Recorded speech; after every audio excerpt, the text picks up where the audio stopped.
2. Welcome, LoveLine with Adam Carolla and Dr. Drew. Would you sleep with sick women? I may be pregnant, but I'm still a man. Spank the unruly ones. It's indecent, it's vulgar, it's blasphemous. I'm gonna ride you till you can't stand up. Come on, let's go down. All right, keep your shirt on. LoveLine's meant for an adult audience. LoveLine may contain sexually oriented content. Listener discretion is advised. Here's LoveLine with Dr. Drew and Adam Carolla.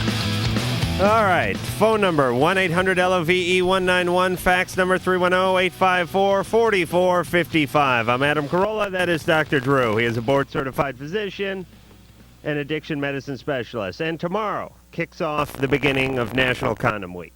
Yes, 14th. Valentine's Day. Yes. Yeah. Is that tomorrow? That would be tomorrow. All right, then. And Not tonight... all of us are listening. Not everyone is listening to us on the 13th. So. All right. Point well taken. Now shut up. Tonight our guest will be Gretchen Adams and Jim. Let's see if I pronounce his last name correctly. Veliket. Oh, yes. Yes. I am a linguist, Drew. What's that mean? Nothing. Okay. And they both are HIV positive. They both tour and speak about this horrible, what are we calling it? Is it a disease? Infection. Infection. And they're basically educators. They have a list of qualifications a mile long, and we'll have them in here after the break, and we'll get into this whole thing. Talk about which condoms are better than others, safe sex, and all that good stuff. All right, Drew? Yeah. You should be elated. I really am. Thank you. Thank you, All Sir right. Adam, for allowing me this opportunity. I don't mind talking about the AIDS myself. Okay. I think it's a very important issue. All right. First, a little email. This coming from Jim. How can I prevent the quarter-size urine stain from appearing in my pants after urinating? I know that most men have this problem. Is there a cure? Exercise? Surgery? What? Is this something you're interested in? Absolutely. I don't leave a quarter size. I leave. Remember the Susan B. Anthony dollars? Yeah. I leave like $5 worth of those in my shorts after I urinate every time, no matter what I do. I mean, I could put a shop vac on the end of my penis and not drink liquids for a week. I would still leave a big $50 size cylindrical shape on my briefs after I pull them up. What's nice is you have to look forward to an entire undie full of yellows as you grow older. Really? Yeah. My own urine? Yeah, hopefully. Thank God for that. No, this is what happens as you get older. The prostate is not so effective at containing the urine, and there's various reasons for that. I mean... But I've been dribbling my entire life. Well, people that dribble typically had various kinds of urinary infections. No. Urethral infections. No. Yes. No. Prostate infections. Maybe. Okay. Never know. Yeah. My butt itches. Yeah. Could that be something? No. No. But that if you had a sexually transmitted disease or urethritis, you're at higher risk for these kinds of things at a younger age. The prostate gets inflamed. It still isn't quite as effective. What can one do about this besides putting a sponge in one's shorts? A lot. It depends. No exercises? Kegel exercises might help. The Kegel could help? Could help. Making sure you completely evacuate your bladder when you urinate and wait for the dribbling to sort of cease. Yeah, but, let me tell you something about my urine. I don't know about everyone else's urine. I have evil, spiteful, and sometimes playful urine. In other words, you can stand there for half an hour, and the moment you put your I will literally, in your pants, there it yes, comes. I will stand there for the entire Roots miniseries over the toilet, shaking, gyrating, doing everything I can. Nothing is coming out of there. I push real hard, and a little cloud of dust comes out of there, and then a little muskrat goes running out of my urethra. But the second I drop that thing back into the shorts, it's like Moses parting the Red Sea. Yes. All right? Nothing you can do. There, again, people live with it. Now, there is a medicine called Hytrin that can improve sort of the way your bladder empties, and it can improve some of this residual dripping and whatnot. If people are really troubled with it, that's something to consider. How far? I hate the idea people are taking medication for this problem. How far up the urethra is the shutoff valve? Way up. What if I could train my penis to purse its lips somehow and just pinch it off right at the very end? Or just take a C-clamp or something and just... What do you think? You're a carpenter. All right, Drew. All right, Drew. I'm deducting a joke. You were on a roll some weeks back. I'm back to my old ways. You certainly are. Lynn, 20, you're on LoveLine. Hi. I was dating this guy for 4 years, and we were supposed to get married last year. We were living together, broke up. I decided that he was not mature enough to spend my life with, and I needed to experience other men. We tried to get back together about 6 months later. At that time, he gave me an ultimatum. He then told me, or I found out, that he had been cheating on me for 2 years during our relationship with a friend of mine. How old is he? He is also 20, just turned 21. Then, after that happened, I didn't speak to him or see him for 6 months. Then, just recently, 2 months ago, he had been trying to get in contact with me, writing me letters, calling me, stopping by my house. And for some reason, I decided to give it another try and give it another shot. So we started seeing each other again, talking to each other again, and we got back together. And during this time, he has been asking me questions about what I've been doing over the last year. I told him I had dated other men. I wanted to be honest with him so that... All right. What do you want? What do I want? I want to know what to do. Okay, this is what my problem is. I'm pregnant with his child. All right, I knew that. When did that happen? I found out on Monday. Oh. This is a new pregnancy, brand new. Yeah, very new. And how long have you been seeing him again? About 2 months. And how's the relationship been going? About every week and a half, 2 weeks, he told me he couldn't be with me, he couldn't trust me because I had slept with other men when I wasn't with him. All right. So All right. this guy is one big jerk, right? Okay. Yes. He abuses you. He isn't faithful to you. And when you have the temerity to step forward and be a separate person, he can't stand it. Okay. He's like a real classic narcissist, Well, really. if you call getting laid having the temerity to step forward and being a different person, yes. Lynn is doing it. To go out. They weren't together when she was dating other Absolutely not. God bless you and your wide open temerity. Now, Lynn. Yes. You're not thinking about marrying this guy, are you? No. Good. Definitely not. Good. Now the next question. What do you do with your kid? That's another thing. I'm very confused. I've been thinking about abortion, and I told him that. He knows I'm pregnant. I told him that, and he pretty much freaked out on me. Of course, because the child for him is going to be an extension of himself. That child is there just to serve his needs, believe me. I'm not sure I'd even I can't believe these words are coming out of my mouth. He freaked out because it's his. It's his I know, child. but relax there, Drew, with the whole narcissism bandwagon. Just pull the bandwagon over for just 1 second. Lynn. Yes. He freaked because you spoke about getting an abortion, and he was against that. Right. Right. And he had told me previously that, of course, he would support me in any decision that I made. But then when it came to that point where we had to make the decision, or where I had to make the decision, he was not okay with that. And then what would his plan be if you did see the pregnancy through full term? He wrote me a letter the day I found out saying that he was now able to be with me. He got over his trust issues, and he wants to marry me, and everything will be happy. And have the child. Correct. Okay. I don't trust this guy as far as I can kick his scrotum. Absolutely not. I really don't. Okay. I mean, on the surface, great. I mean, from a sort of a... On the level of appearances, on paper, on paper, it sounds great. Great. He wants to see the pregnancy through. He wants to support the child. He wants to support you. And he's stepping up to the plate and being a man. Unfortunately, we know him to be a big jerk. Yes, we know what he's made of. Yeah. Well, he may put in a couple of good weeks. Yeah. But then that'll be it, and then it'll be you and your child who are left to sort of pick up the pieces. Right. All right, so the decision is yours. I would not give this guy, I really wouldn't weigh in his decision. I am a male who speaks against male rights when it comes to the life or prospective life of a fetus. It's all the woman's decision, especially when it's not my kid. Okay. All right, so Lynn, you're going to have to weigh it out and make your decision. And then I wouldn't even deal with this guy. Do what you want to do, and then you can make up any one of a million stories for him. Okay. What do you want to do? I'm not quite sure. I've thought about it for the past week, which isn't a very long time. I'm going in tomorrow to get an exam. I don't know exactly how far along I am. It could be a month. It could be 2 months.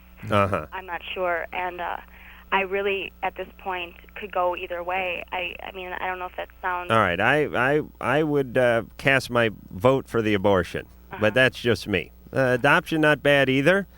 If you got the abortion, I wouldn't tell the guy. I would lie to him. Why wouldn't you do adoption? I'm personally against adoption. Why?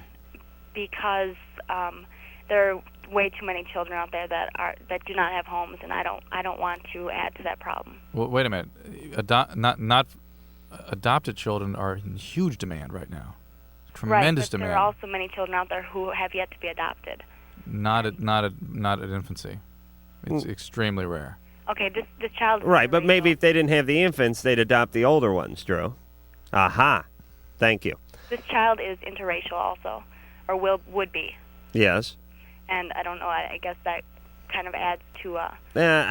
In terms of adopting it, Mm-hmm. I think infants can be adopted no matter what race or what mix of race they are very readily. Isn't that right, Drew? As I understand it. Okay. It's huge demand. All right, Lynn, the decision is yours. Talk to your friends, talk to your family, get some counseling, and whatever you're comfortable with, and that's a relative term because it's an uncomfortable situation, is what you got to do. But I really wouldn't involve this guy.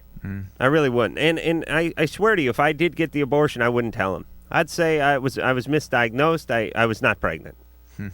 Wouldn't you? Well, this guy might do something stupid. If it were not for the pregnancy, we'd be telling her to get as far away from this guy as possible. Yes. Wally, 17, you're on LoveLine. Hey, guys. Hey. Love the show. Thank you. Oh, well, since tomorrow's, Valentine's Day, I was going through, an herb spot, and I saw this drug called kava kava. Yeah. Like a aphrodisiac. Right, Drew? Well, not really. Do they have, side effects, or does it work? I was on Extra last night talking about this drug. You were? Yeah, I forgot to tell you that. Oh, for Christ's sake. Why didn't you tell me? When? Last night on Extra? Yeah. I saw part of it. Were you wearing a thong back, or are you just in a No, regular it's outfit? Something they actually filmed a naked. long time ago. I don't remember. But deal is, not a lot is actually known about this drug. It is not an aphrodisiac. It may, what we call, disinhibit you. It may make you more relaxed and more likely to do things you wouldn't otherwise do, which is not really aphrodisiac. It's just making you loaded. Yeah, but anytime you get loaded, you're more apt to have sex. Yeah, I suppose that's true. Drew, In the mood? let me tell you something about doctors. They hate the word aphrodisiac. They really do. Yeah, because right, They really do, it's and not- it's not- they it's- hate to it's endorse misused. anything that is labeled an aphrodisiac. No, testosterone is an aphrodisiac. Anabolic steroids aphrodisiac. And guess what happens? You take those for a little while. Your penis falls off. Right.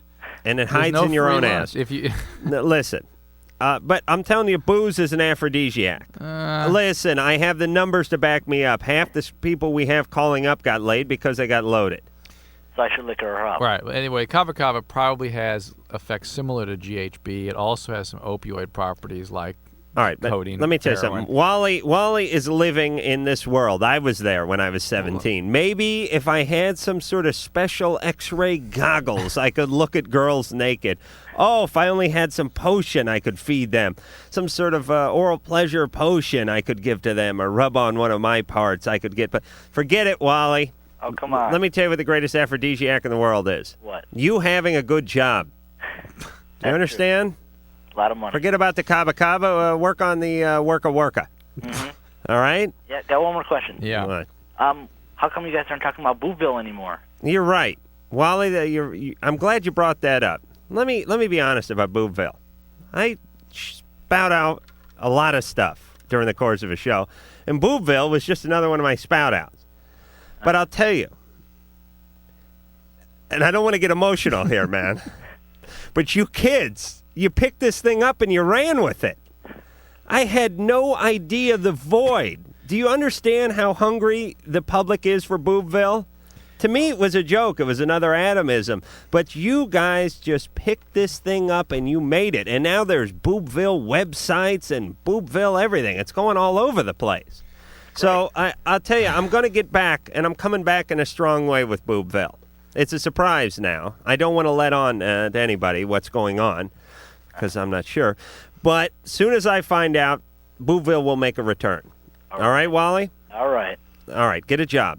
Thanks a lot. Maybe this Right. kava kava thing is available over the counter. People are putting it in some of these herbal ecstasies and things. And it's been used in, I think, South Pacific for a long time as a sedative. There are reports of it being addictive out there, not in this country yet, but it's sort of out there now. It's a dangerous drug. Remember with this rave a couple of months ago, people were a couple dozen kids were taken to an emergency room, Right. unconscious, and that was kava kava. Right. Okay. All right, but you Great throw drug. a concert and half a dozen kids go to the emergency No, room. but this was Okay. They're taking the kava. Shannon, Hi. and hold on a second. Right. No need to name something kava. Just call it kava.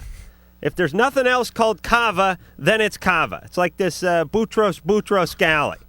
Do you know any Boutros Ghali? No. No, then it's just Boutros. You only add the next one when there's someone else with the same identification. Let's just call it the kava root now. I don't think I used the term kava root tonight. Where'd you get that? I know it comes from a root. All right, it's kava root. What do you think? It comes out of like a bird's ass or No, something? you pretended like it was the first time you heard about it tonight. It's an herb. I know the kava. All right. Listen, I'm down with the kids. All right. I go to all the, is it a rage or rave? Rave. I go to the raves. Shannon, 20. Hi. Sometimes when my boyfriend and I have sex, it takes him a really long time to orgasm, and sometimes we'll be going for like an hour and a half, and he'll finally just give up. Is he on any medications? No, but he does take a lot of drugs. What does he take? Well, he's been doing all kinds of drugs since he was about 13 or 14. Cocaine, crack, heroin. What's he drinks doing a lot. What's he smokes a lot doing? of pot. Jeez. What's he doing now? But recently, for the past year or so, Well, typically, I'll just say this is a typical heroin symptom, frankly. So I don't know. heroin. Yeah. And okay, Cocaine he sometimes, does too. do that occasionally now still. Okay, heroin addicts don't occasionally do heroin, Shannon. Well, I mean, he doesn't do it. He does it. He goes on vacation to visit his friend, and he does it maybe 4 times a year, as far as I know. Yeah. Anyway. No. What are you doing with it? This guy's a severe addict. What are you with him? What's the deal? I love him very much. And then hold on, let me defend you, Shannon. It's not as though the guy's a druggie. He's only into the coke, the heroin, the booze, and the weed. It's not like he's I into agree the with you. We've had discussions and ether. I'm trying to think of other drugs that he doesn't Cyanide. do. Yes, it's not like he's not into hemlock or anything. Shannon, he is a profound addict. Yeah, You don't I have know. discussions with profound addicts. That's not Oh, gonna do I a know, damn thing. and I've. What is with you that you find it acceptable and put yourself in harm's way? We're about I to talk know. about that tonight, about the HIV risks of sleeping with people with Yeah, well, we drug use dependency. protection. I know it's What not is with you 100%, that you but- put yourself in the way of this kind of relationship? Yeah, well, in terms of relationship, I'm used to it. My dad's been into all kinds He's an of things. alcoholic addict, right? Dad? No, okay. Yeah, So you're he's used to it. recovered. He's recovering. My Your dad's dad is. recovering. Yeah. How about you getting to some degree of recovery, or codependency recovery, something like that? I'm perfectly fine with it. Oh, yes. I'm not. Shannon. Yes, you're No, school. the thing with my boyfriend is that I've told him I almost left him a couple weeks ago because he told me that he was going to stop, and he did it anyway. No. Does that surprise you? No big surprise. Yeah. And so I went over there to leave him, and why didn't you? well, I didn't really want to, and I knew that Every time, All right, every Shannon. time you subjugate yourself on behalf of this guy and his addictive disease, you pay a price. It's a big price. A piece of yourself is just yanked right out away from you. And let me, Shannon, listen for a second. Uh-huh. You are the daughter of an alcoholic. Addict. Well, he's recovered. All right. But you Drew, learned, what? but Shannon, you learned, Stop screwing me you up, learned Drew. to You're- survive as a child by dealing and how to deal with an alcoholic addict. That's how your personality is made up of somebody who survived. That is what, I'll bet you that's what 85% of the attraction is. What is attraction? That's what it is. Why did you pick this guy? Is it a coincidence? Absolutely not. It fits. And it's a bond, and it's a gravity that pulls stronger than relationships. Than anything. Than anything. Yeah, it's just it's a reenactment of those relationships which you idealize as a child and assume you can sort out again in adulthood. You got to look into that, Shannon. I know. I realize. I mean, I know that I'm probably attracted to him because All right, good. I'm used to dealing with that. Right. And he's attracted to me because I know how to react to You it. support it. That's you're right. there, You yeah. support it and you let him maintain his disease. He's And- going to die. Okay? He's going to die. All right. You know what I love about this show, Drew? 3 minutes ago, her question was, why can't her boyfriend have an orgasm? This is, it's really a mob mentality we have here.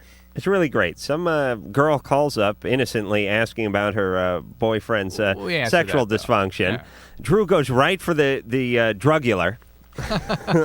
He gets the whole addict thing out, and then we both turn on Shannon for the last 3/4 of the call. He cannot have an orgasm because he's on opiates. That's just a real common thing. All right, and Shannon, you know why you're with him, and you got to look into that so you can get away from him. Well, no, so she can have a happy life. So she can have a productive, genuine relationship. Can't you just agree with? Well, Adam, you're always right. Let's go to commercials.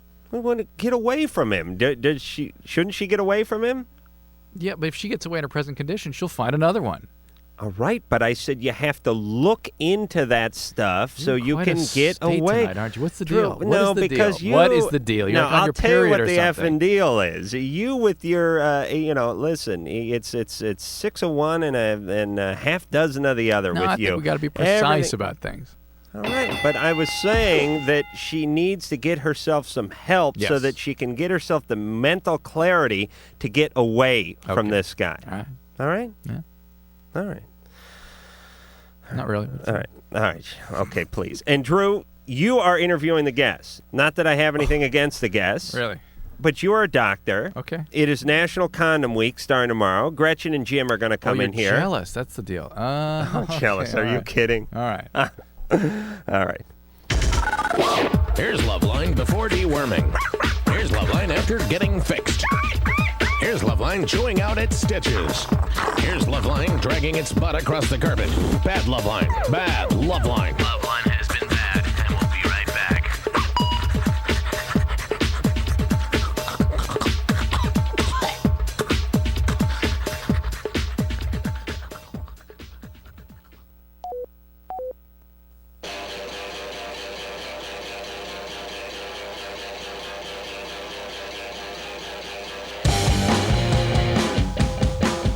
Hello, this is Vince DiFiore from the band Cake. Hi, my name is John McRae from the band Cake, and you're listening to LoveLine with Adam Carolla and Dr. Drew. Danger and caution go hand in hand. Yeah, it's true.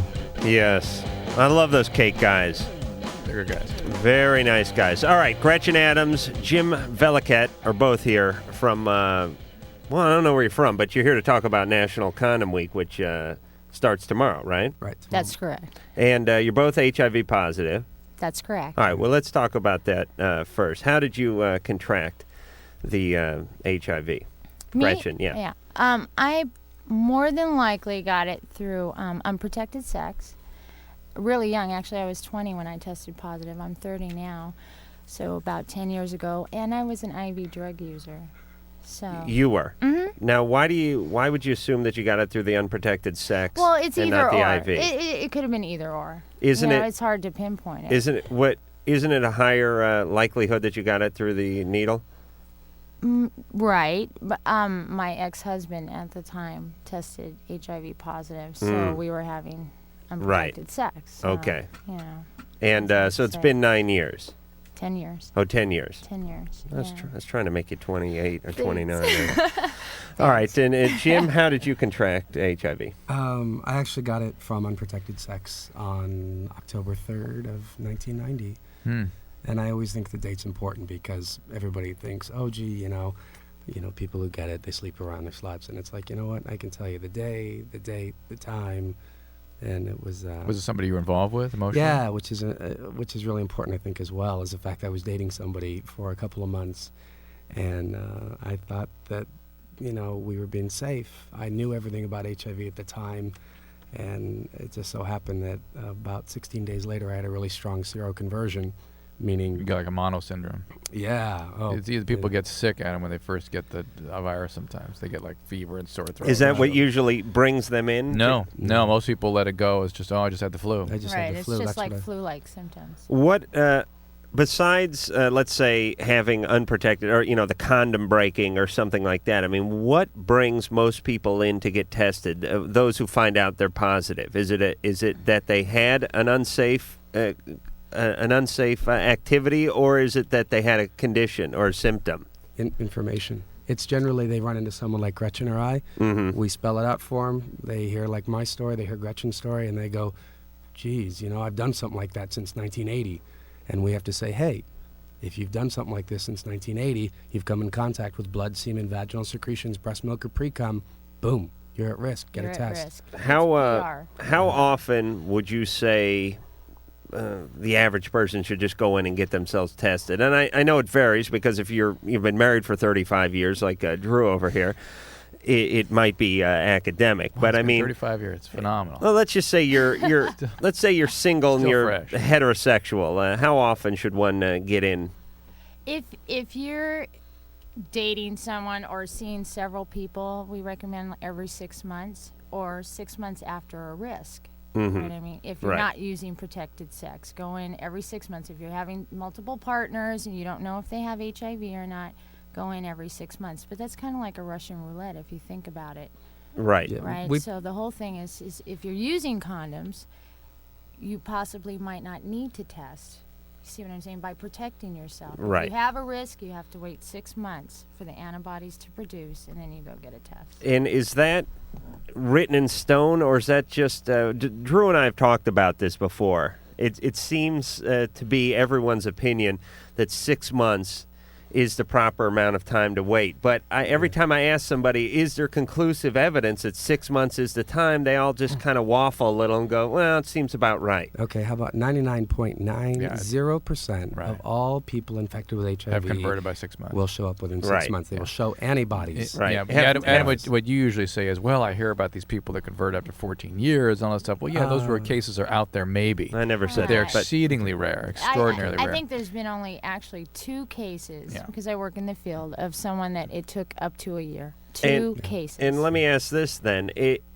Will the majority of people convert, for lack of a better term, after 2 months, and you just give it 6 months to be absolutely sure?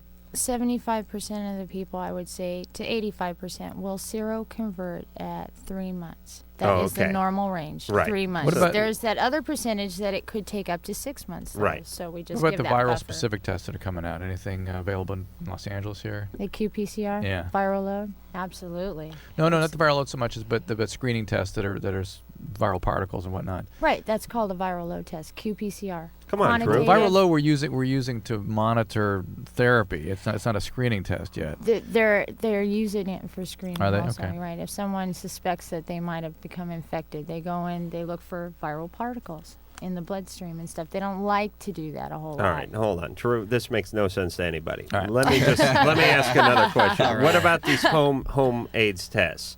Are these home HIV tests? There's one coming out for the cheek. You don't like them? The mouth. Saliva. The saliva. Right. You put it in someone's mouth and you got a test. What do you think of this?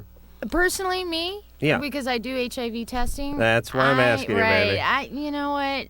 That, for me, I don't like it. I can see how someone might want to do that because it's more anonymous, it's safer.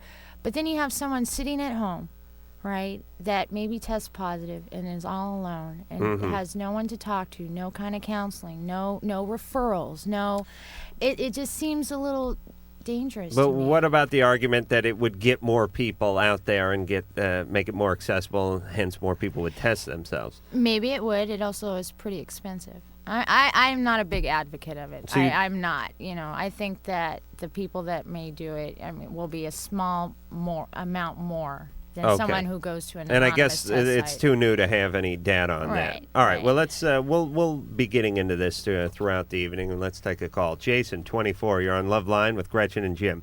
Hey, well, Gretchen and Jim, nice to hear from you, but you're not the ones I want to talk to. Oh, fine. Thanks. Adam, what's up? I have a question for you. Okay. Now, me and my fiance has been together about a year now, okay? And she's bisexual, all right? And which I have no problem with. And from the get-go, I told her that's no problem as long as she shares. But she's afraid that if she gets in a relationship with another female, right, and I get into this relationship as well, that she's going to get jealous and either click and go off on me and the female or seriously hurting one of us. Right. So you got to wear a helmet while you're having sex with. Well, I know that. That's no problem. No, I meant a crash helmet, not a. Oh. Okay, but here's in case she goes upside your head with like an alarm clock or something.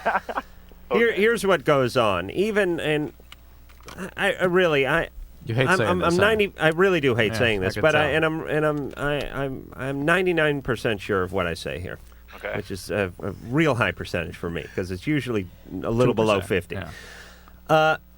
people can be as open and as broad-minded and as up for fun and games sexually as they want. But I believe even the most broad-minded person, when they see their partner having sex with a stranger or just anyone other than themselves, when they actually view that, something on a sort of like organic level trips in their mind. It's like it all sounds like a great idea until the person is actually nailing your girlfriend, or your girlfriend is actually giving your buddy a Hummer or whatever it is, and then all of a sudden you turn into Oral Roberts or Pat Robertson or something, and it sounds like a bad idea, and that's the danger. I mean, like, I would love to do this, but I'm not sure I could handle it. I think I might snap, and I think she may too. Or people develop intimate feelings for one another that confound or destabilize the primary relationship.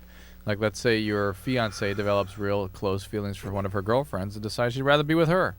This is crazy. This is totally nuts. This is a bad idea. Well, if you're in a marriage, you're committed to that relationship, and that is what you remain. It's not good fiancé activity. No, if you want to do it in college with your dorm mates or something, whatever. But for marriage, it's a disaster. Right. But here's I'm going to put this out to our guests as well. I've just come on to this idea. Do you think there's something almost on a instinctual, biological level that sort of snaps? I mean, if you walked in your home and you saw your wife with the Sparklets man on top of her, something would hit you on a level. I mean, like a biological level. You get a surge of adrenaline. You'd probably punch a hole through something. You'd go on a tirade. You'd lose control. Do you think that people, no matter how hip they think they are, that something happens when they see their partner caressing another? Oh, absolutely. Well, just the way something biological happens when someone caresses somebody else. I mean, the kinds of feelings that are generated cannot be contained or controlled or anticipated. And I don't necessarily think you can rationalize. I mean, you can rationalize it away up until they act. Right. And then deny it away. Then you're the same as everybody else on the planet. Right. I think it's a human thing. If you have actual feelings for someone and to see them intimate with someone else, that's a very intimate act. It's an abandonment. Absolutely. It's an abandonment. It's a betrayal. Even though you're saying all along, oh, this is great, that we're going to have fun, blah, blah, blah. When it happens, you react, just like what you're saying, Adam. I agree with you. Thank you. No problem. I have to say, to be fair, I can watch strangers being intimate for hours and have a different kind of adrenaline surge, actually. Sometimes days. Actually, whole groups of strangers being intimate on the same one. Sean, 27, you're on LoveLine. Hi. Hey. Got a question for you. I was married for a couple of years, now divorced, back into sort of the dating scene, and got a question concerning condoms. I guess that's timely considering the condom issue coming up here. We have the king and the queen of the condom on the. Okay, that's great. Well, then I'm in the on the phallic float coming up Friday. Okay. Well, basically, it's the use of them. I wasn't terribly sexually active before I got married. Didn't have a lot of experience with it. Needless to say, when I was married, did not use them. Now that I'm single, and I don't want to, excuse me, I got a cold. I don't want to play Russian roulette with the rest of my life. So, I mean, condoms seem to be the most protective form. So. What is your question now? You want to know which one to use? No, no. Really, I have trouble ejaculating with one. I mean, I can be having sex with my partner, for hours sometimes, and not being able to ejaculate, not to reach orgasm, or. All right, and you're blaming that on the condom. Well, I don't know if that's. All right. What's your Sean? We gotta go to commercial. Sure. Do you want them to tell you what kind of condom they like the best, or? No. Well, the other thing is that sometimes I have trouble maintaining an erection when wearing one for long periods of time. All right. Listen, you don't need a condom. No, Jim has something to say, but wait, save it. Put him on hold. Okay. Yes, we got to go to break. We'll go to break. Go to break. All right. Don't get sassy with me. I'm within striking distance. We will come back. We'll talk to Jim and Gretchen. We'll get into this whole condom thing, and we'll possibly even sort out what the hell Sean's question was. Ernie, the world's fastest drummer for LoveLine. Too high. When I'm not drumming up a storm. What was the rest of it? LoveLine will be right back. If it's not, sue me or something.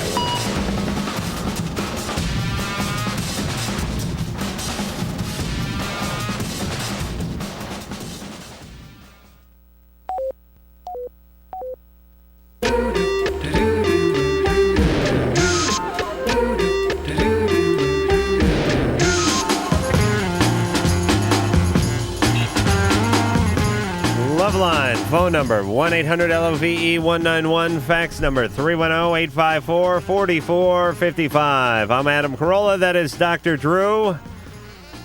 We're kicking off National Condom Week with Gretchen Adams and Jim Veliket. They're both here. They both speak out, lecture, test, do everything really involved with the HIV community. They're both HIV positive themselves. And Gretchen. Yes, sir. You do some modeling for Proof Positive. Yeah, that's right. Now, what is that?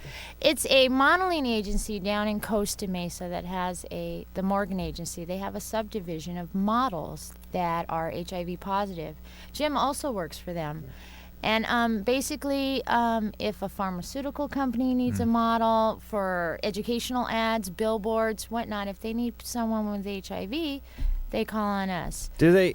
Is there some sort of ethical thing that they have to, by law, use somebody who's HIV positive if they say No. they're HIV positive in the ad? No, it actually came out of a couple years ago. We had our first ads coming out for HIV-specific products. Advera, which is by the same makers of Ensure, Ross Laboratories. And the press started getting into this and going, hey, you know, you're representing these HIV-positive people, but you're not showing real people.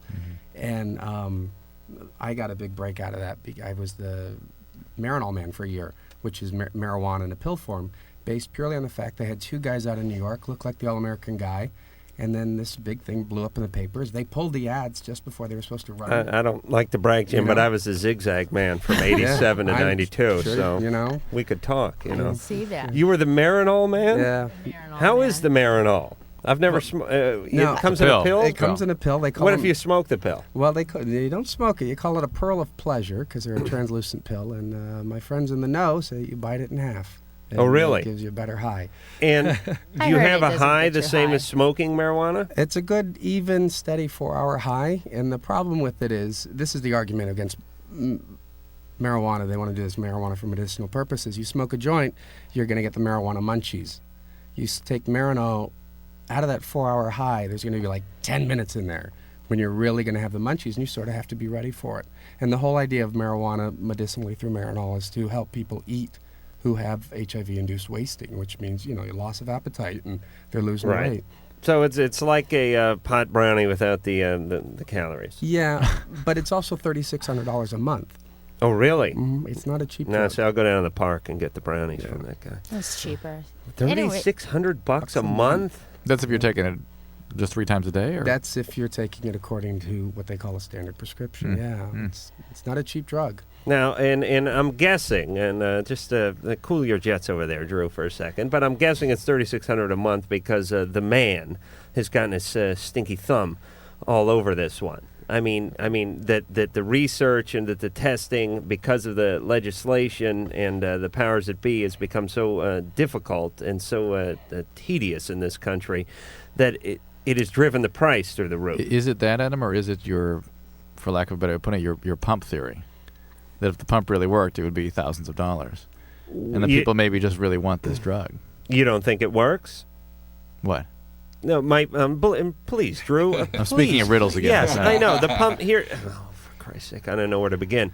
My pump theory is, this is regarding the penis pump, that people call in and they say, I saw this thing in the back of a magazine. It's this penis pump. It promises to enlarge your penis to mammoth proportions, which I would have some reservations about. I'll go for extra big, but mammoth proportions, and does it or does it not work? And I say, how much is it? And they say it's $2,850. And I said, look, if this thing added 4 inches to your schlong, it would be $28,000, and people would be in line to get this thing. So that's how you know it doesn't work. How this is apropos to the Marinol thing, I have no idea. It may be pricey because it's in high demand and people want it badly. And it works. Okay. It's candy. Most HIV medications are sky high. My medications come to close to $1,200, $1,400 That's what I a wanted to month. know. Are you guys on triple therapy? Or Absolutely. I would be. I'm triple. I would go on triple the moment I'm on double therapy, and I'm only on double right now because I'm doing great on it, and they don't want to run me through a bunch of drugs. And I just picked up my prescriptions on Tuesday, $2,100. Oh, and that's for a month. That's 30 days. 2 months for me. 2 months. Yeah. How long have you guys each been on antiviral therapy? Me, about a year now. Year? Yeah, I waited. No, you know, it used to be when I haven't been on this show for a decade. Occasionally, we've had from AIDS Project Los Angeles people on and whatnot. A lot of the AIDS patients were very defensive about, or HIV patients, very defensive about taking antiviral therapy. There was this thing going around that the antiviral therapy was what caused AIDS, Right. and the HIV doesn't cause AIDS. All this real crazy stuff going on. How is the culture adjusting to those old stories? The culture's coming around, but in that people are starting to see and realize, oh my gosh, look, we had all these people dying, just falling like flies, and suddenly with the advent of protease and the triple cocktail, and for those of you who don't know, triple cocktail, we have 2 antiretroviral drugs and these new protease inhibitors, which inhibit HIV at a different place in the replication cycle. And I'm guessing just a jigger of grenadine. Yeah, okay. Okay, so point being, you go along and everybody's starting to see these people starting to live. People who are on the edge. I've had friends who were I was like getting ready to put them away, and all of a sudden they're living. And Well, there's now a direct correlation with viral load, as we've talked about earlier, and progression to more serious disease. All right, let's get back to Sean, who had this diluted condom question. Sean, 27. Yeah, maybe I can phrase my question a little bit better. All right, you have 4 seconds. Basically looking for suggestions for more successful use of the condom, or maybe some alternative methods to prevent pregnancies and also the transmission of STDs, especially AIDS. All right, Sean, what do you guys think about that? Well, I've got a great suggestion, Sean, and that is, without indulging you in finding out what your penis size is, we have a real problem with a lot of people who will use a standard-sized condom, and it'll be so tight on the head of the penis. Yes. That that they can't. There's no movement. There's no friction. They're not feeling anything. They're actually constricting the tissue around the head of the penis. And so, what we say to people is try different types of condoms. You know, buy the ones that say Magnum, but also try. There's like a million different brands out there. Try all the different brands. Avoid lambskin condoms. Everyone in the United States and who hears me everywhere, because unless you're trying to prevent pregnancy, that's all they're good for. They can still transmit HIV because they have small pores, and the virus can get through them. But lambskin and the new lambskins to avoid. We say all kinds of latex are great, and these new polyurethane ones are great. Try those. Try the female condom, which is polyurethane. Polyurethane, as well as the other polyurethane ones. Polyurethane's great. You can feel temperature through them, which you can't with latex. They also fit looser on the penis, and so there may be a chance for the skin to move around a lot more and give you a lot more sensation. But with the female condom, it's like putting a little Glad bag inside of the woman's vagina. Somebody mentioned before you guys walked in here that we were having a little chat out in the hallway here, and somebody said that males can use this male anal intercourse. Right. Anybody with anal intercourse for that matter, but no one's allowed to talk about it because that is illegal in 22 states. 22 states. Really? It's still considered. So you, for this discussions you've had with some of our listeners on these sorts of behaviors, you're a criminal, Adam. All right, fine. Drew, you're going down with me because I'll rat you out in a heartbeat. But you know what? In today's world, there is a smorgasbord of condoms out there. You can get textures, you can get micro thin, you can get super thick, you can get colors, flavors.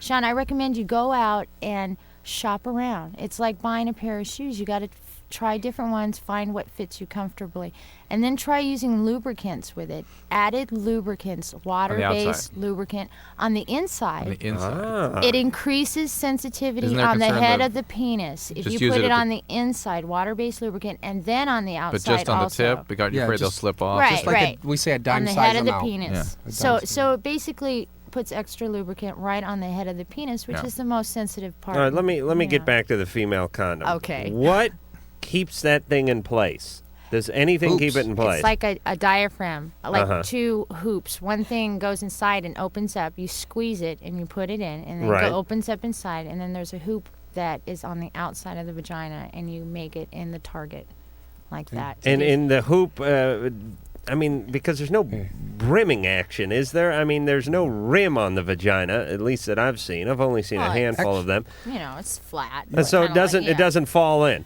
Unless you accidentally push it in. Yeah, what it is, it's like a hard, solid ring. There's 2 of them. One is sewn into the outer edge and stays on the outside of the vagina. The women say they get pleasure because the outer ring stimulates their clitoris.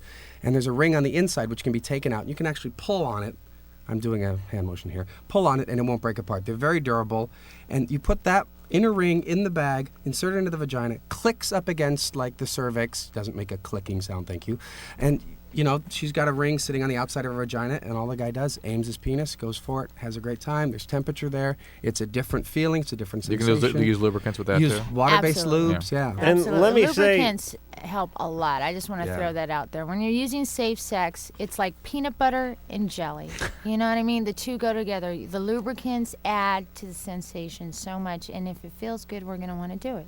And let me say this, that a lot of our listeners, female listeners, have a lot of stuff hanging from the vagina already. I mean, Metal. carabiners, a lot of like mountain climbing equipment and stuff. And there should be some little ear on these things so they could hook in. Yes. You know, like when a Yes. guy's like rappelling down a wall, they yes. hook in. Right. This would be a great, I mean, if you're going to get pierced. Don't talk about it too much. Somebody might invent it. I'm just saying, as long as you're going to go through the trouble of putting a piercing through your vagina, maybe possibly your labia, why not have it serve some function? Yeah. Why not, instead of just a plain hoop, have like a snap? Yeah. Or a little piece of Velcro or something. You could attach things. You could smuggle drugs in from Mexico. There's many things you could do. Perhaps it would be like having three hands. It really would, Drew. You could drive your car You wouldn't need a purse. and put on eyeliner at the same time. Gretchen's suffocating You over wouldn't here need from a all purse. this. All right. Gretchen All can't right. breathe. I've offended her delicate sensibilities. No, you're making me laugh. All right. We'll come back. We'll burn through some calls. You guys will give out some very important phone numbers and hotlines and whatnot, and we'll provide a service to the community we serve. All right? Yes. Okay. LoveLine will be right back.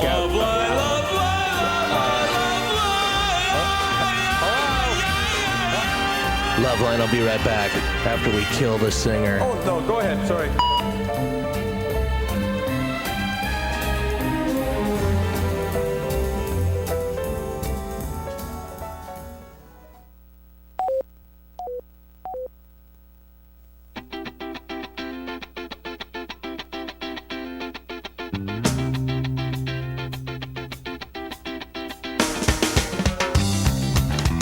All right, back with Gretchen and Jim, the HIV experts. And we have about a minute before we have to go to the 10-second break. So why don't you give out some phone numbers now? Go ahead, Jim. Starting in Northern California, 1-800-367-AIDS, which is 2437. You're throwing me off. Sorry. Southern California, hotline number 1-800-922-AIDS, which is also 2437. And the good way to remember that in Southern California, 1-800, it's a free call, 922-911, you dial on a fire. AIDS is a little more important, so you dial 922. Why can't anybody call an 800 number from all over the country right now? 1-800-342-AIDS is the Centers for Disease Control National AIDS Hotline. All right, so that is the big one that everyone should remember because we're out in many markets these days. So give that 800 one more time. National number, 1-800-342-2437. Otherwise, AIDS on your keypad. All right, and we'll be back in 10 seconds. This is LoveLine on Radio Station.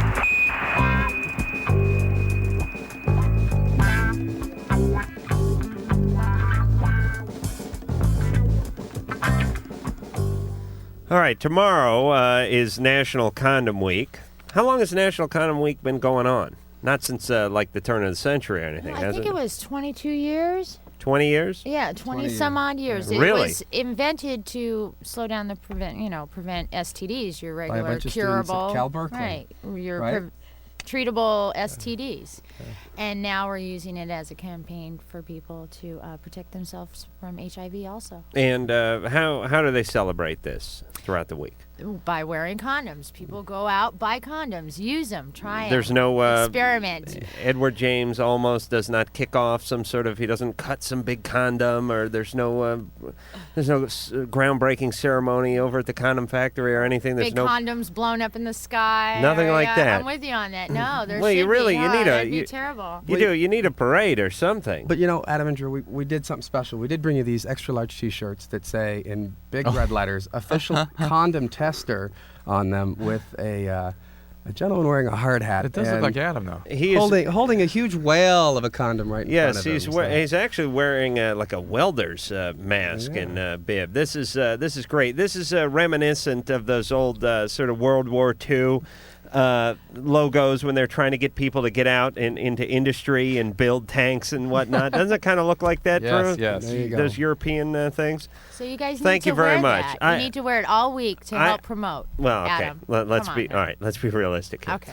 I will wear the T-shirt. Okay. I will not wear it the entire week. And as Ann will attest to, I've been known to wear the same shirt much longer than a week. So I may take this National Condom Week and spill it right into March. Drew will never wear this shirt. So you might as well just take it back right now and give it to somebody who I could wear use when it. I work out. You do? T-shirts, yeah. You don't work out in a tie? Drew will sometimes compromise when he works out and put a clip-on on. Oh, that's right. Drew, you do work out. Yes, I have seen you work out. Yes. You fill out the sweats quite nicely. Thank you. All right, 1-800-LOVE-191 is the phone number here. 310-854-4455 is the fax number. And let's see if we can get to some calls. Karen, 19, you're on LoveLine. Actually, 29. Oh, I have okay. a question for Dr. Drew. Yes, ma'am. I have a 2-year-old son. Yeah. And his scrotum sac is very, very small. I mean, it looks like a dried up prune is the best way to describe it. And last week he was sick and he ran a high fever and had diarrhea and that. And I had noticed that it was like his testicles had fallen down and he actually had 2 sacs. Mm-hmm. Now that he's better, he's back to this little scrotum. I'm wondering if that's normal. You ever heard of this, Drew? No. How are your children's scrotum? Small. And the girl? Doesn't have one. Oh, okay. Just see, I keep him on his toes that way. I did have it checked out before.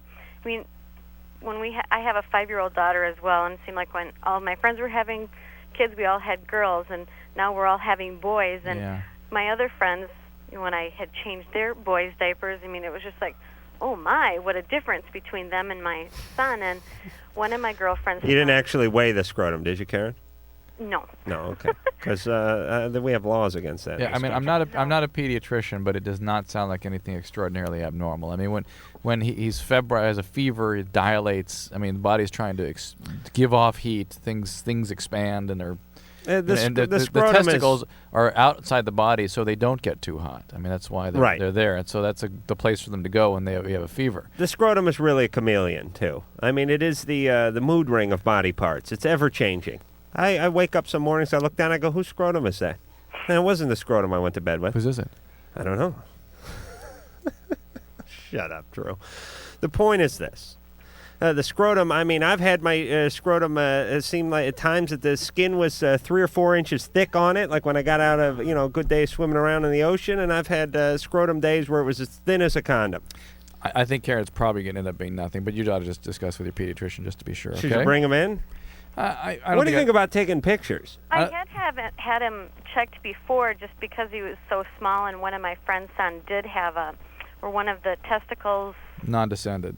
Yeah, and he had to have surgery. Right. And so I was concerned about that, and he had checked him, and he said that he could feel them both and that they were there, and then obviously that they had fallen down. It just seemed odd. Talk to your pediatrician. I don't think you have anything to worry about, but I would it's worth a call. And believe me, this is going to come up later on in the child's psyche. He's going to be having sex at 23. He's just going to be going at it, and all of a sudden this flash of like some mother figure weighing the scrotum is going to just go right, and his girlfriend's going to go, "What was that, honey?" And I don't know. Isn't that the way life works, Drew? Yes. Isn't it? Yes. Have you ever had any flashes? Or are we going to burn through some calls? Oh, yeah. Susan. Hey. 20. Yeah. You're on LoveLine. I was just wondering. All right, we got to move on. Drew wants to hurry. Just wondering what some of the first symptoms of HIV are. Well, our guest can answer that. I can do that one textbook for you. The first symptoms of HIV, do you mean like a seroconversion when you actually start reacting to the virus being in your body? Or do you mean AIDS? Oh, no, HIV when you first. When you first how do you know you've contracted HIV? Okay. Yeah. All right. Well, a big issue we've got is a lot of people sit there and they get infected, and a couple weeks go by 13 to 19 days, we see some people react with flu-type symptoms. You get a rash, you get some sweats, you break out, your lymph nodes swell up. You're sitting there going, "Gee, gosh, I feel really terrible." Where are your lymph nodes? In your neck, typically. In your neck. There's some in the top of your shoulders. Under your arms. On your arms, in your groin. You have to realize they're basically located wherever the limbs meet the trunk of the body. There's lymph nodes there to protect you. The thing that's important for a lot of people is it just feels like a cold. And it's just with a little special symptoms, and it's sort of hard sometimes. And this is why a lot of people, we were talking earlier about people going 14 years before they were diagnosed, and that's not actually true. We find that people could have been diagnosed at 6 months, but they don't get sick. They don't show any sign physically or they're not motivated to go to the doctor till like 14 years later. All right, so if you have anything that resembles a flu and it's after but don't some wait risky for that. behavior. I would say don't wait for that. All right, I so mean, if you had don't the have- risky behavior, go get checked out. There you go. All right, Brian, 14, you're on LoveLine.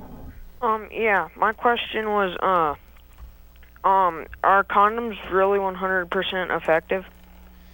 Condoms are 99.9% effective if you, one, use them. That's the most important thing. Most people don't even use them, so you got to use them. If you use them properly, Well, they you don't got to break. use them, otherwise the 99.9. Right, It may drop down into the 80s if you're not actually what's using funny them. is people bad rap them and they've never even put one on. Right. That's the reality. So, and if you're using it properly, latex condom, lubricant, it doesn't break. It Right. is Now, I've heard these 99.9%. studies that say it's in the 80s, but that's because people don't properly apply them. And all right, this is something I want to talk about. Drew, you know I've said it many a time. A man should practice applying a condom to his own genitalia. They'll like this, or your loading device. Well, yes, I have a quick loading device I'm working on down in the lab as well. And here's what happens quite often. It's the same. It's no different than like a fire extinguisher. You get a fire extinguisher, and people say, you should learn how to use this fire extinguisher because an emergency is going to happen. You have a big grease fire. You're going to grab this thing, and you're going to be wrestling it. You're not even going to know how to pull the safety off and activate it. You won't know how far away to stand, blah, blah, blah. But here's what people do. They get the fire extinguisher, they plop it on the kitchen counter, and they don't go out in the backyard and give it a squirt or two. I'm saying you got to give that penis a squirt or two. You have to practice on your own putting this condom on because oftentimes when you do it, it's dark. You've had a few drinks in you. You're nervous. The adrenaline's pumping. You know there's only a short period of time before the penis will not cooperate. You're trying to operate smoothly, and you have a little malfunction in there. You know what? I tell my clients, that's so funny you said that, you guys. I tell my clients that I test to practice with condoms all the time, masturbate with them, so they know what feeling to expect. I tell them to do that all the time. I have women practice with dildos, putting on condoms, so when the time comes, they're not clumsy, fumbling, feeling stupid, awkward, and whatnot. So that's a good theory. And we've all seen that Practice. stupid bumper sticker. It was something happens became sex happens, and everyone's and it's always like some big macho guy in his lifted truck is like sex happens, and it's like I got one of those stickers. Yeah, well, all right, I have it on my truck too. I'm sorry, I admit it, but anyway, the point being, sex does happen for a lot of people. Just at any given time, they're totally unprepared. They keep condoms at home on their nightstand next to their bed. It's like, no, wait. If you're going to meet somebody at a traffic light and go and have sex with them, you keep condoms in, a location that's cool, dry, and out of the heat, not in your wallet, not in your glove box. Right. But you have them on the ready if you're going to do that, and that way you don't have an excuse. Right, and you know how to put them on without destroying the mood. Right. Because let's face it, you hear a lot of people say, oh, make it a playful game where she helps you find the condom and that kind of stuff. This is ridiculous. A man and a woman, when they're together, especially if they haven't been together before, they don't want too much downtime because the woman could really come to her senses and just say, this is a ridiculous idea. I know how a lot of guys think, especially a lot of guys who listen to this show. They got to get the condom on, and they want to have sex before their mom barges in, before the woman comes to her senses. And this is why you must be able to put it on quickly and cleanly. You know what I mean? You got to drill. You need to invent that thing. The six-shooter. The Corolla loader. Yes, the Corolla loader. This is where, if one flies off across the room, it has another one. It's a quick change thing. It's like those old, my friend had a bong that had like a 6-shooter on it. You could fill, you're really committed to marijuana, by the way, when you have a bong. And it actually had a sliding thing at the end where you could load like 6 bowls into this thing, pop one, slide it to the next, pop. He was the Remington of marijuana smokers. But not an addict. Oh, Of no. course not. No. Marijuana's not addictive, Of course No, not. no, please. You know what's sad? I want to throw this out there that 2 teens contract HIV every hour of every day. AIDS is that leading, worldwide or nationally? That's nationally. Oh, my goodness. AIDS is the leading cause of death among Americans ages 25 to 44. And so that's a real scary statistic, so I want to throw that out there. Just bring it up. And what do you guys think? All right, I hate to go on rants all the time, but I remember when this whole, because you were a junkie for a while, right, That's Gretchen? right. I was a dope fiend. Get it right. Right. Get it I right. mean, a doper. A dope fiend. Sorry. You're right. all right. Okay. And I remember when this whole clean needle exchange or whatever, they presented this idea, late 80s, 87, 88 or something like that. They decided, let's give the junkies clean needles. Yeah. And somebody stamped it out. Right. What do you think about that? I think that actually, well, I know that now it's back. It's back in full force. Los Angeles County was actually declared a state of emergency, where police departments were told to look the other way. They have needle exchanges going on in different areas. There's one down in South Central. There's one in Hollywood. There's one in the San Fernando Valley. Tarzana Treatment Center does it, where the police are instructed to look the other way, and they're giving out clean needles for protection. And actually, the rate of infection is dropping. Aha. It is dropping. It is working. It's happening. Good. The big controversy in 87, we didn't have any statistics. We didn't have anything to back it up. So we got the government in 91 to do one of their studies. It would fill this building full of paper because of the way governments do studies. It was done in Seattle. It showed no increase in drug use. No increase in drug use and a decrease in HIV among Thank adults. you. And then we send this thing to Pete Wilson, and Pete Wilson wants to get the money from the conservatives, and he vetoes this bill in California that would have made it legal. He's done this several times. And listen, we've got the numbers, we got the stats. Yes, and he should be brought up on manslaughter charges for this, quite honestly. This is ridiculous. Ridiculous. I knew it back in 87. I was a schlub who was swinging a hammer for a living, and I had sense enough to know. I didn't know anybody with HIV. I was not an intravenous drug user. I was not gay, at least during the weekdays, and I had no other knowledge other than just plain common sense. This is a very infectious disease. It is getting spread through people who are using syringes, who are sharing syringes. We must get them clean syringes and try to keep it at bay so that it does not spread into the heterosexual community, at least as quickly. And God damn, this government had to come in and throw common sense right out the window, get the Bible involved and all these a-hole Republicans and start looking at re-election next year. And meanwhile, God knows how many more people have AIDS because of this decision. So I hope you people who are in any way involved with this decision back in 87 just all get hit by trucks. I really do. Would this be a good time to profess my love for Adam over this issue? I really do. I'd like these people to be held responsible. Who knows how many people were infected? And I'm not talking about the junkies. I'm talking about the junkie who got it and then had sex with somebody and it trickled all the way down to your daughter or your son. You are responsible, all right? And next time one of these things comes around, think twice, please. All right. Zach? Wow. I broke a sweat there. 23, Wow. You're on LoveLine. Hey guys, how's it going? Good. I got a question for Dr. Drew. Yeah.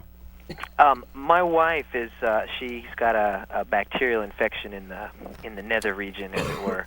Yeah. And she's got some medication to take care of it. This is actually her second one within the 3-month period. And just being the curious person that I am, I kind of want to know how these things happen, and I really wasn't satisfied with the answer her doctor gave, which she just sort of shrugged it off and said, They're very common. these things happen. They're very common. They just happen sometimes spontaneously. Are we talking about yeast thing? Well, we're talking about that. Let me break it down. I mean, some of it's yeast, and yeast can, again, just happen if it changes in somebody's stress level or dietary levels, or if they've been ill or on an antibiotic, they get a yeast infection. That's a vaginal infection. They can get colon bacteria, actually from the anal region, can migrate in there and cause infection. we got to put a border up around the crotch there. And that's causes another a form part of my political vaginal campaign. infection. Some women get Gardnerella, that sort of vaginal infection, which can occur spontaneously. It also can be a sexually transmitted disease. You can get trichomonas, which typically is a sexually transmitted disease. I mean, these are limited to the vagina. Most of them are either spontaneous or sort of spread in, and most of them are not sexually transmitted necessarily. Okay? So what are some of the more common methods of contamination, I guess, if it's not sexual? As I said, it's spontaneous. It just happens. Yeah, let me tell you something. The vagina does not need an excuse to go on the fritz. It's a very delicate really environment. It's very delicate. That if the flora in there is disturbed in any way, even using a new condom can disturb it in such a way that can cause a certain bacteria to overgrow. It's like a Jaguar. It's like a bad European sports car. The vagina. Hey, when it's going, but there's a lot of time in the shop. High maintenance. Whereas my penis, it's like it's a Pinto. It just keeps. Well, no, wait a minute. It doesn't explode. It's like a Toyota wagon or something. It just put a little gas in and let it go. A VW Bug. Yeah, it just keeps going. And if something, God forbid, goes wrong, I'll fix it. I'll do it at home. I got enough parts. Zach. Yeah. Do you why? Do you think she was fooling around on you? No. I just wondered if maybe cunnilingus could have anything to do with it. Can anything? Or almost anything. Or hygiene on my part. I mean, I'd like to think I'm pretty clean. Very unlikely. Very unlikely. You got a mustache comb? No. Okay. No facial hair. Okay. All right. Sometimes it's good to have a mustache comb anyway. He's not laughing. Okay. You know, all the listeners are not as enamored with me as the two of you are, I must say. Brendan, 14, you're on LoveLine. Hi. Hey. Okay, I was just going to make a comment about how condoms are meant to prevent from sperm passing through, but they're really not meant to protect from AIDS passing through. Because recently I went through the sexual education course, and I was really disturbed because it was only a 2-week course, and there was really not enough time to teach all the kids everything they really need to know about how to protect themselves. So I did some research, and I put together a booklet, and I want to pass it out to the teens in my community. And when I was looking through the research, I found out that the editor of Rubber Chemistry and Technology even released a statement a few years ago saying that condoms are not meant to protect from AIDS, especially because an AIDS virus is almost 500 times smaller than a microscopic sperm, and there is sperm leakage even with the regular use of condoms. All right. Well, Brendan, let them address that. Okay, thanks. Okay, we're talking. One of the big issues we have with here is lambskin condoms. Huh? I'm sorry, I can't really hear you. With lambskin condoms, we do acknowledge that lambskin condoms are a very porous material, easily block sperm, but can quite easily let HIV, which is, like you said, a very small. No, I know what he's referring to. There's some of the sort of engineering folks who work in latex and rubber technology were concerned about the potential of there being pores. But, Brandon, this was basically scientifically shot down. Really? Yeah. Was he just trying to not be liable? I mean, no, there was a disclaimer? No, there was concern about the structure of the rubber or the latex, right. and that it was studied extensively because for 10 years we've been saying this is the way to go, and all of a sudden there was concern by people who study the structure of latex that it may not be appropriate, and it was restudied and came out fine. And that's where some of the people have always jumped on the polyurethane condom bandwagon. That was when the polyurethane came on strong. It was about 2 years ago. Yeah, and they said, gee, it's a totally non-porous, chemically man-made manufactured thing with, now if we can make sure all the seams are sealed, we're in great shape with those. I was worried that the people that were coming out against latex were people that were beginning to invest in the polyurethane, which I think is what it was. Brendan. Yeah. So you made your own pamphlet and distributed it? I plan on talking to the district to see if I can, pass it out to teens like 8th grade through 12th grade. Right, but you may have some bogus information on that. Yeah, I want to verify some stuff too. Yeah. Okay. Can I kick Brendan over somebody? Is it true that they test condoms by putting water in it and then seeing if water leaks out?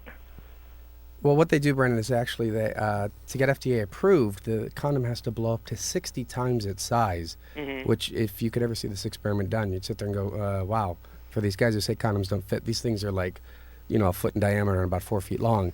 The condom's got to be able to blow up that big to be marketed in the U.S. How often do they test them? I mean, they don't do each and every condom that goes into a package, do Every they? time, no, they do lot testing. Right. What they do is they take a certain number out of each 1,000, and they test those and make sure the quality levels are there. And each time a manufacturer changes the formula in any way, they have to resubmit it for testing. Can you imagine that job blowing up those condoms, Drew? But tough. The rings around your lips and whatnot. Oh. But, Brandon, you're great in that you're concerned about teens and sex here in L.A., and there's an organization called the Pure Education Program of L.A. Are you in L.A.? I don't know. He's in L.A. Oh. Yeah, I'm in LA. Okay. Just for those of you in LA, those teenagers who want to get involved in this, there's a great organization called the Pure Education Program of Los Angeles. 213. Oh, hold on. Okay. 937. Oh, this is great. Yeah. I think Brendan's great. You are so cool. Yeah. Thank you. You just keep it up. 937-0766. The woman who runs it is Wendy Arnold. She's one of the greatest women in the world. And call her and say, I want to be involved. And this woman will blow you away, by the way. She's a powerhouse. All right, Brendan. That's for anybody else out there. I don't want to send out bogus information. I just want to know if that there was a study done by UCLA in 1992, and they tested like 20 condoms, and they said that like the study showed that like some of the condoms, they did hold on. Brendan. Yeah, I know. But like some condoms they didn't leak, and they were like in the 94% range. But like some, can I say brands on the air? Brendan. Yeah. Consumer Reports put out a series of reports that followed a lot of this stuff. And indeed, some of them were at a substantially higher failure rate than others. Right. And the UCLA study was stolen, apparently, and they didn't want the information to get out. It was one of their lab techs apparently published this information, so they wouldn't even stand behind it after it finally got out. We are late for a commercial break, Brendan, so we got to let you go. Okay, can I get that phone number again? Oh, for Christ's sake. Sorry, I'm 213-937-0766. You got it? Keep it up, Brendan. Brendan. Bye-bye. Brendan. Yeah. One thing. Don't spend so much time working on this that you don't get a little nookie once in a while, all right? I can use a condom. I'm seeing his sexual career flash before my eyes. Brendan's going to be 35, still a virgin, and working on this 3-page age pamphlet. All right, so just go get some and be protected. Thank you. All of my most sensitive areas were inflamed. Really? LoveLine will be right back to deal with inflamed, sensitive areas.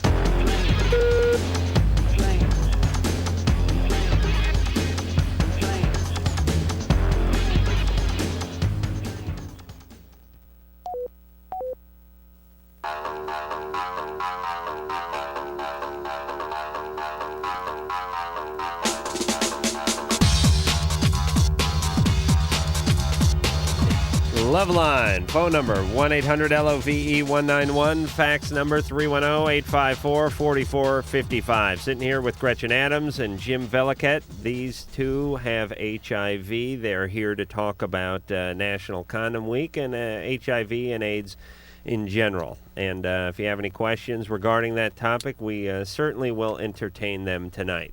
All right, yes, that is a good one, Drew. Jay, 20, you're on LoveLine. Yes, hi. Adam, you are awesome, man. And Dr. Drew, yeah, you're my role model. Well, thank you. And but my question is for Jim and Gretchen. Yes. For some time now, I've really been interested in volunteering in AIDS, the AIDS field, and I've been really procrastinating because I really didn't know what to do. And my question is, what type of volunteering opportunities are there, and how do I get started in doing that, or who do I contact? How old are you? I'm 20. And what kind of volunteering do you want to do? Working with people with HIV, doing education? No, I'm interested in volunteering. Well, I mean, what kind? There's like what kind? There's so research or at a clinic or anything. I just want to know what type of opportunities are there. I mean, what can I do?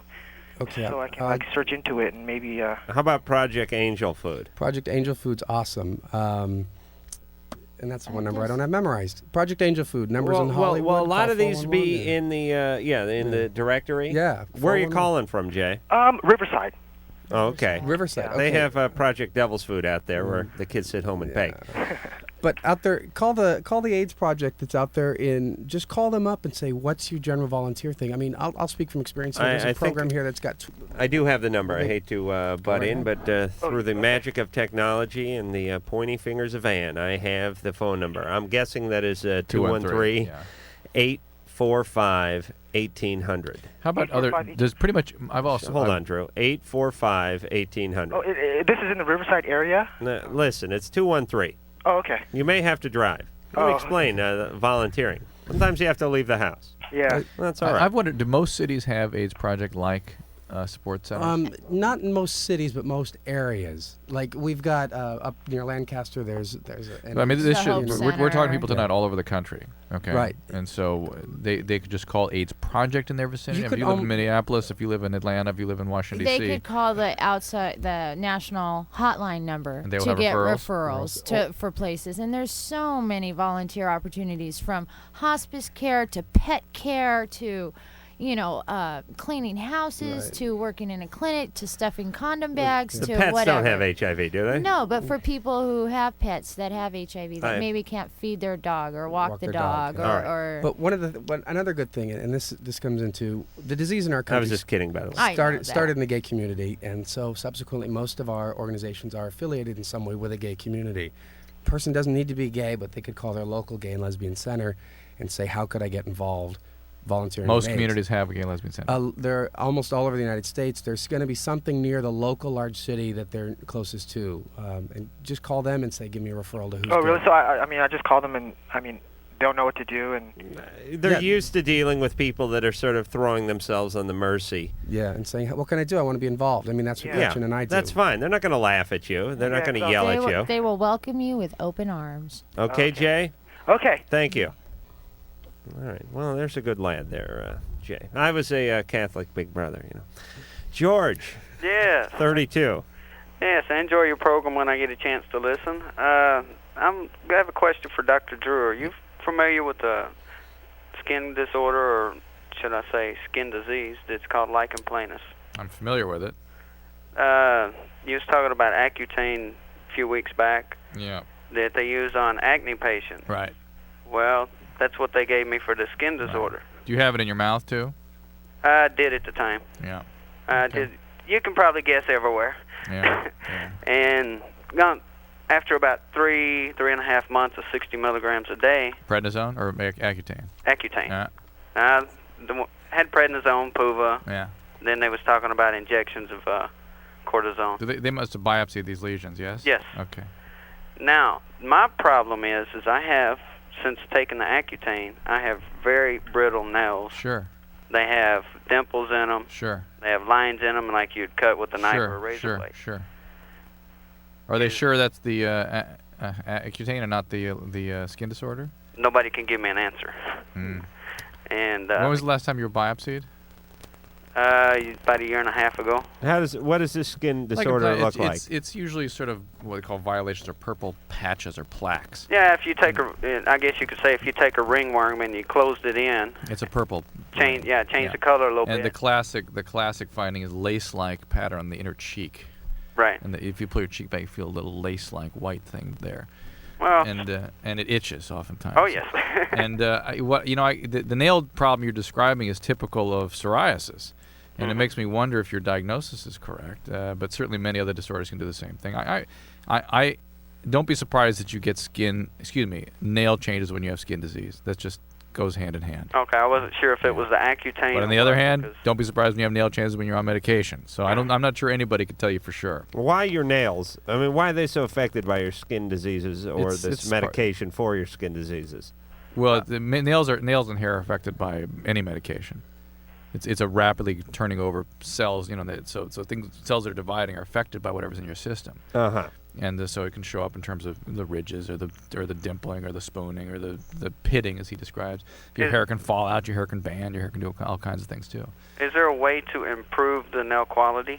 If it's the medication, get off the medication. I've been off of it for probably a year. George, I'll tell you what I'm going to do. What's that? Well, we really shouldn't be handling nail questions, but I'm going to put you on hold. I want you to talk to Ann, Lisa, or Sherry, because it seems to me that a good part of their life is spent discussing nails and doing nails. They're really the cuticle pushers. And I would say go back to your dermatologist and reconsider the diagnosis and talk to them about it. Okay? But I'm guessing we have experts here in the nail department. Right. Please talk to George. Give him some tips. so to speak. Hey, you ladies really should open a salon. You really should. Talk to George, Ann. You're in quite a way tonight, Ann. Hey, this is not a put down. I'm saying they're experts in this field of nails. It's a fast-growing and very important. Okay. Katie, 17. You're on LoveLine. Hi.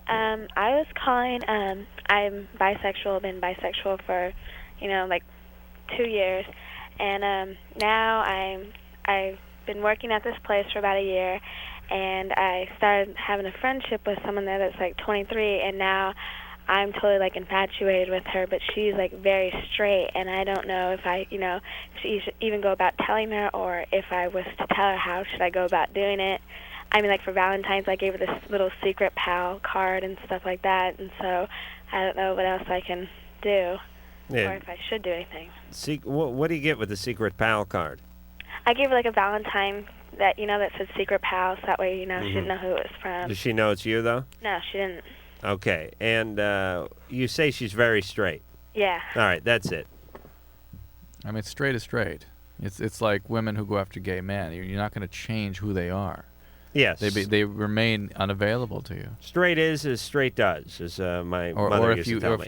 if you force that person into some kind of relationship, you're just really upping the ante in terms of your disappointment and your hurt. Yeah, you might be able to get a straight person to bend a little bit on a weekend if you get them loaded, but I mean, eventually they're going to snap back into that orthopedic position, and you're not going to get any, and you're going to be disappointed. Well, Katie, work on the lesbians, please. But the thing is, she used to like do that kind of things like back when she was in high school, and now, she's. Oh, she did have experiences with women. All right, but maybe she saw the error in her ways or something, and she's now on the straight and narrow.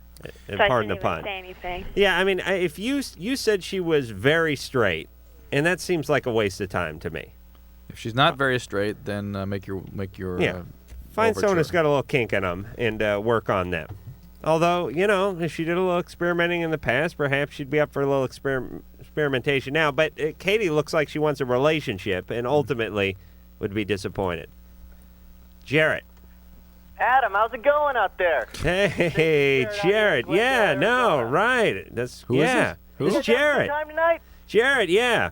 Hey, how's it going? Hey, Adam. Good, I think Jerry, you're going yeah. somewhere. What's that? I say you're going somewhere. This isn't going to be called LoveLine. They're going to call it the Adam Carolla Show. Hey, thanks, Jer. You think that throwing a hammer around 10 years ago was, was cheesy. You wait, and you're going to look back on this, and it isn't going to be anything for you. That's right. I will learn to loathe this show as I did my construction career. Hey, man, you're my all-time fan. And I'll look at Drew as favorite. just like a drunken foreman, and Ann is like an abusive supervisor. This will be great. Yeah, we'll be ready for the next host. I'm a painter out here in Arizona. I've done a lot of construction work, and I've seen carpenters, and I know your kind. I know right where you're coming from. All right, Jer. Hey, but my question's for Drew.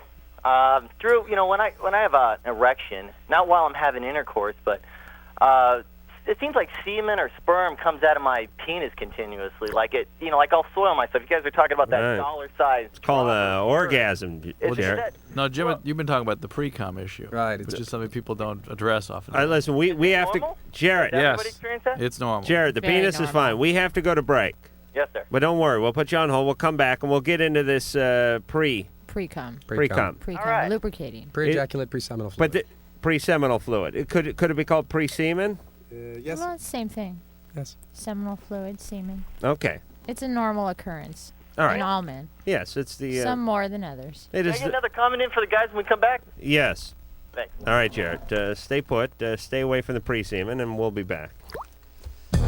Meanwhile, as the faceless evil closes in on the hapless, sleeping populace, the penis is very in a dysfunctional. shanty one-bedroom, an old woman feeds her parakeet. Come on, Chirpy, have some cheese. You love cheese. Since when are you afraid of cheese? LoveLine will be right back.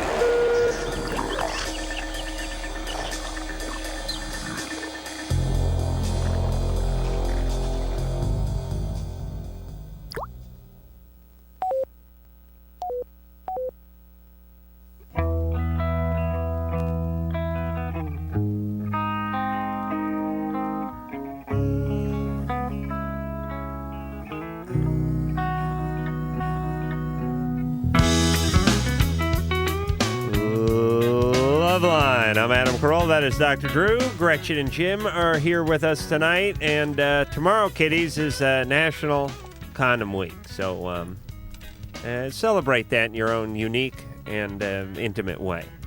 Whatever that means to you. But tomorrow kicks it off. And then I'm guessing it goes, is it because it coincides with Valentine's Day? Right. Yeah, they thought it would be kind of clever. Right. Right. Yeah, Groundhog's Day would be kind Yeah. of a weird message to send the kids. Yeah, right. And it then goes all the way through the weekend and comes all the way back until the 21st. Friday again. Right. So it's an entire week. All right. I just thought it was symbolic that they picked the middle of February because if you don't participate 9 months from now is Labor Day. That's good. That was good. It's very apropos. All right. We got a call here? We're talking to Jarrett. Oh, Free that's call. right. Yes. Remembering me, Drew. You almost got rid of me. Yes, Jarrett. Hey, Adam, I'll feel better if you tell me, do you experience the pre-semen? No. You don't? No, not a dribbler. Just tell him yes. Just tell him you do. No, I Make him really. feel better. I just want to know, like, you say it's normal, it's all right. I guess it's all right. It doesn't really bother me. I just want to know how many people experience it, because my girlfriend said that, she hasn't experienced it that much. I but- think most, if not all men, have some degree of this at some time. I really don't. Wait I a think I'm minute. just on heavy. But yeah, you just have a heavier flow, so you notice it more. The natural purpose of it, of course, is like if you go. I speak in high schools a lot, and I have to explain pre-cum, or pre-seminal fluid, to the kids, and they're like, "What is that?" And the best way that we do it is when you go to the water slides, think of yourself as a sperm, and all that water is pre-cum. Basically, pre-cum lubricates the inside of your urethra so that your sperm gets all the way down to the bottom and makes it out. And so that's what it is. Everybody produces it. Some people, you know what? Some guys get the slightest twinge of a hard-on, and they're staining themselves. That's me. And some guys don't. Well, it's really like salivating. Exactly. I mean, it really is. I mean, I swear to God, I was walking through a supermarket the other day, and I was really hungry, and I was walking through like the cookie section, and I felt myself salivating, like a cartoon. I really felt it in my mouth, and I thought to myself, "What is this about?" And then I realized, well, you start salivating because you think you're going to eat, and you need the saliva to eat your food. And so it's like something's happening pretty soon. You're around it. And again, if it's like going down the cookie aisle is akin to watching a porn movie, I guess. And you're getting to this point when you're going to actually need this stuff. And so we're just going to turn on the knob a few minutes early. Right. I, however, even though I do salivate quite heavily, do not get to pre-cum. I could sit in a strip club and close the place down with an erection for 9 or 10 hours straight. You could take a small dab of a tissue paper, the kind you use when you nick yourself shaving, stick it right to the end of my penis. It would fall like a rock right down to the floor. The important thing out of pre-cum that we need to remind people, of course, Sperm. Is It has sperm. It may contain sperm, but more importantly, and there's actually a greater chance of this fact in light of National Has Condom HIV. Week, there's a very good chance it could contain HIV, and we recommend that people, if you're engaging in oral sex, be aware that there may be. And I actually counsel several gentlemen who have been infected with HIV. Oral sex only. Not oral sex only. They know they got it from pre-cum. They know they got it from pre-cum. Are you guys talking much about, in your education, doing about hepatitis? Hepatitis kills 7,000 Americans. Yeah, a I know. year. It's huge. Hepatitis C is going to be giant. Once HIV becomes a chronic illness, it seems to me hepatitis C is going to be the next big story. Hepatitis is even more infectious than HIV in Yeah. a lot of ways. Well, at least B is. And B it- certainly right. is, but, and people don't talk about it. I bring it up a lot. People when got to I get counsel my vaccinated. clients. I had my kids Yeah. vaccinated the Oh, you first do? month of Well, life. how come Drew had to bring it up an hour and a half into this show? Because this is an HIV show. Aha. So there. Oh, Now what? I'm going to check the schedule because. Okay. People say they see. Oh, if I see blood on the counter, I'm worried about getting AIDS from it. Well, no, HIV is a very delicate virus. But actually, if you see some dried blood or something, hepatitis B can be in there for 2-3 days, get reconstituted, and get you. Alfonso, 19. Hey, how you guys doing? Good. My problem is I'm joining the military. I ship out in April, but my girlfriend is not really too happy about this, of course, because we do have to separate. She's not my spouse. How long are you separating for? 4 years for the full enlistment term. For 4 years? Yes. Okay, so you're ending the relationship. Yes, it's basically shooting it to heaven and back. All right, so it's understandable that she'd be upset. I suggest you end as soon as possible and give her an opportunity to get over it. And have sex with some of your friends before you actually ship out. How painful for her to have to still remain in a relationship with you knowing that a certain date you're just not going to be there. Where are you going that you cannot maintain this relationship? Basic training will be in Missouri, and I'll be going to school in Arizona, and after that it's the Army's discretion. So I'm not even sure where I'm going. Right. Yeah, you'll be at some whorehouse in Singapore, I'm sure. And you don't want to get married. My question is there anything I can do besides ending the relationship that I could? You can get married. Oh, well, that's not... He doesn't want to do that. No, neither of us are ready for that. Then you need to end this relationship now. That's the easiest thing to do. There is nothing going to make it easy. It's going to be very difficult for both of you, and especially difficult, it sounds like, for your girlfriend. But to drag it out with the knowledge that you're going, and you're going to leave at a certain date, unnecessarily cruel punishment. Yeah, it's painful to have that axe looming over her head that way. Even if Uncle Sam is sword wielding of Damocles. Yes. Who? Okay. Alfonso. Yes. You're just going to have to tell her as simply as you can that it's time to move on. I mean, that you are, in fact, moving on and that you don't want the pain of dragging it out. I mean, what can you do? What are you asking us? I'm just wondering if there's anything I can do to... No, just be a man about it and give her as much dignity as possible. Don't leave her, with a bad taste in her mouth. Don't make her feel like it was her fault, so on and so forth. Yep. Or do what I've done, which is fake your own death. Oh, that's why you keep encouraging me to do that. Yes, How many best times way. How many times have you done that? Oh, hundreds. I'll hundreds of times. Oh yes, I'll get out of it just a 2-week relationship by faking my own death. Wow, it's great. I have one friend that always shows up crying to their workplace usually. What's your real name? You see, Drew, there are people listening. I can't get into it. Please, Drew, stop playing along. I'm so tired. I hate it when you play along. You know why I hate it when you play along? Because then I have to continue. Drew? Yeah? All right, 14, you're on LoveLine. Yeah, yesterday I found out that I'm pregnant and I am only 14 and I do not know what to do. I'm not even going out with this guy. My parents don't know. I just don't know what to do, and basically. Okay, and who is this guy? Well, he's been a friend of mine for a long time, and... How old is he? He's 17, and I just turned 14 yesterday. What do you want to do with this? What do I want to do with what? The pregnancy. I want to keep it. I mean, I cannot, but I want an abortion, but I don't know what to do. Why don't you go get an abortion? What state are you in? I'm in California, San Diego. Why don't you call Planned Parenthood or any other family planning? You're at 14. You can go do this. You can? Yeah. When can't you? 13? No, But don't you have to have an adult with you? No, not. And I haven't looked at this data in a long time, but last time I talked to Planned Parenthood, 14 was the cutoff. Is that not right?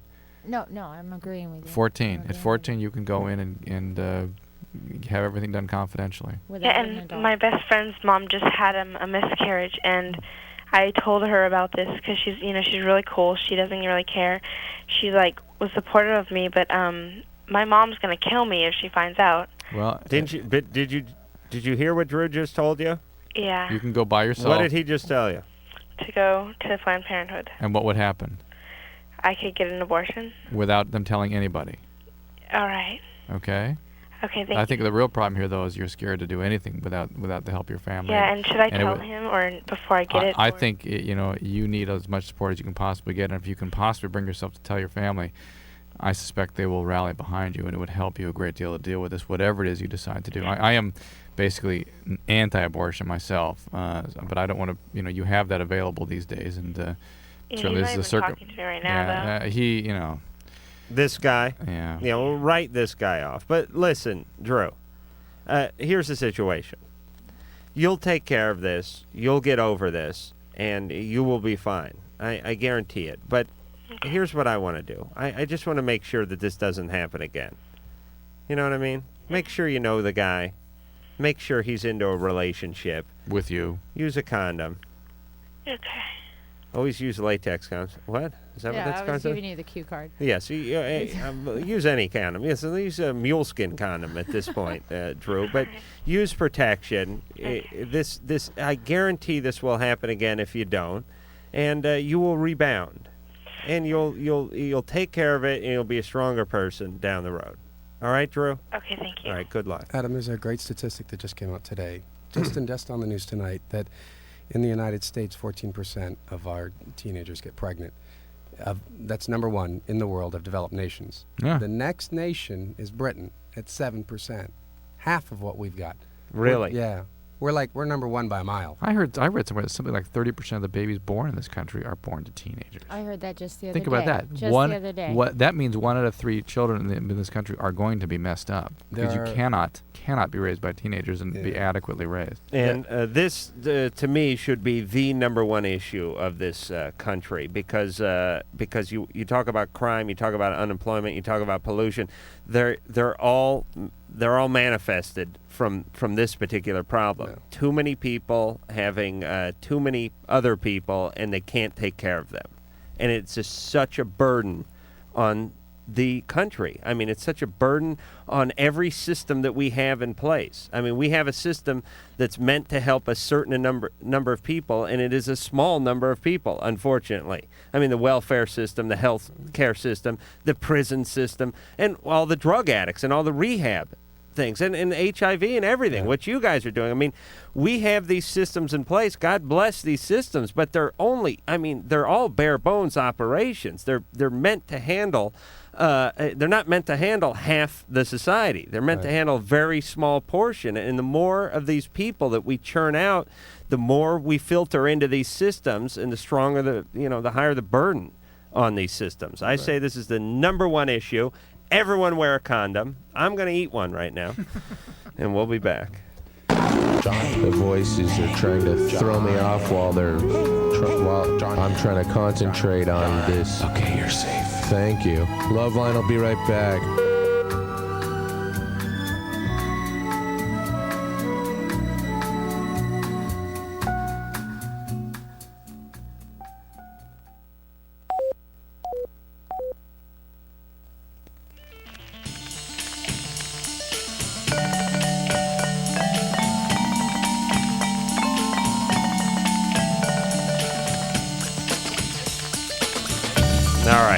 We're way out of show, but Robbie has been on hold for 128 minutes, Drew just pointed out. Robbie.